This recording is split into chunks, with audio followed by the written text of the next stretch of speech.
Ladies and gentlemen, it's me, James Sweeney, coming at you this Thursday afternoon from the Modern Wall Street studio on Wall Street. And guess what? It's nearly that time. That's right, it's nearly 4 o'clock. The markets, they're about to close. We're only one day removed from the weekend, and I can't wait. Grab yourself a drink and cheers, because it's happy hour in the Big Apple.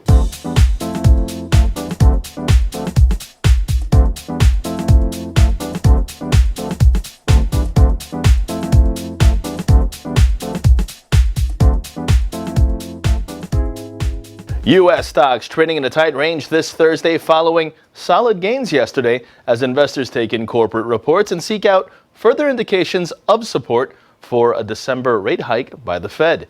Now, U.S. stocks, they closed a lot higher yesterday after the Fed's October meeting minutes showed most members of the FOMC thought a December hike would be appropriate. Now, investors today hoping that those gains would continue into this session, and for the most part they have. Following economic reports that included initial jobless claims coming in 271,000. Also, the Philadelphia Fed manufacturing survey coming in for November, 1.9. That's the first positive read in 3 months. And we also had U.S. October leading indicators rising 0.6%. That was slightly more than expected. At the same time overnight, the Bank of Japan keeping monetary policy unchanged, while the People's Bank of China saying it will lower lending rates for loans under the standing lending facility.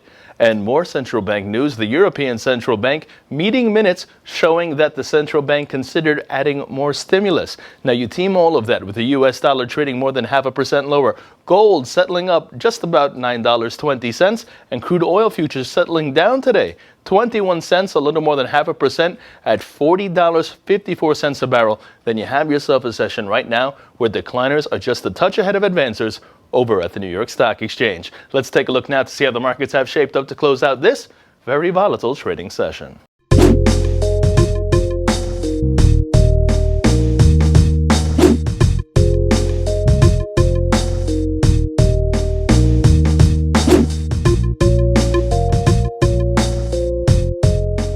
Meanwhile, on the corporate front, it's been all about IPOs. Square briefly gaining more than 50% in its trading debut, opening at $11.20 a share. The stock price below the expected range at $9 a share. And Tinder parent Match jumping more than 20% in its first day of trade today. The stock pricing in at the low end of the expected range at $12 per share.